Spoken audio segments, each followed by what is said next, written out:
Introducing a book by the best-selling author Keith Wyche, Corner Office Rules, The 10 Realities of Executive Life.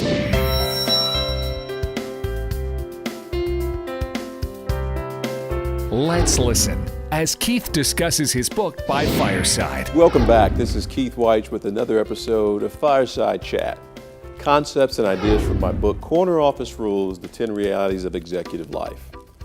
This week we're going to talk about one of the subjects I enjoy talking about, and that's basically having balance in your life. In fact, the chapter is entitled, The Company Can't Love You Back, So Get a Life. What do I mean by that? The higher you go in an organization, you will find the more of your personal and professional self you have to give. And if you're not careful, your life will be inundated with emails, conference calls, late night phone calls, and the like. You have to understand that you only have so many hours in a day.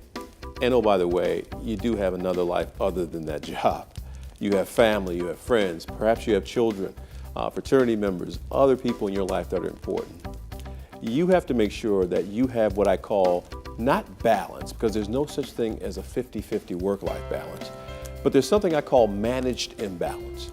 And that means you have to understand that there'll be times in your life when the job needs to come first because there's a big appointment or there's a big meeting or a big presentation. Other times you'll realize there's going to be times in your life when your family and your friends need to come first. I learned this firsthand last year when I took each of my children on a vacation. And what I found out, and they're adults now, is that there was always an event in their life that was important to them, at least one, that I didn't make because I was doing something work-related. Maybe it was a father-daughter dance. Maybe it was my son's last basketball game. Maybe it was my daughter's recital. Whatever it was something that was meaningful and important to them that I missed out on. Now again, I could make the argument that, hey, Dad had to work. But in reality, your family does come first. And if you know anything about succession planning, there's somebody already waiting in the dugout for your seat. So again, my point is not that you ignore your job, absolutely not, but that you understand the company's not going to love you back. We all have a finite amount of time to work our professional careers, and after that we need to have a life. I encourage you to make the most of that life. Make sure you spend time and make time for people that are valuable to you, your family, your friends, and your loved ones, because that company will go on without you.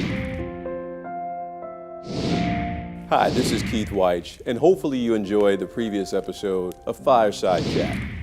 You know, I do these chats to just share with you the concepts and the ideas put forth in my two books, Corner Office Rules, The 10 Realities of Executive Life, and Good is Not Enough, and Other Unwritten Rules for Minority Professionals. You can purchase both of these books at Amazon.com or BarnesandNoble.com. Also, I encourage you to go to my website, www.keithwyche.com. There you'll find my blog, you'll find audio, you'll find video. You can sign up for my newsletter. And each month we'll send you interesting and fascinating information about career leadership and how you can manage your career to the top. Also, follow me on Twitter every day at Keith Wyche. Each day I send out tweets and information that's really informative and really can help you take your career to the next level. Hopefully you see value in these chats, and we'll continue to do them in the future. But for right now, I want to quote my friend Zig Ziglar and say, I'll see you at the top. And oh, by the way, it's not crowded up there. See you there. Corner Office Rules by Keith Wyche. Available now at keithwyche.com.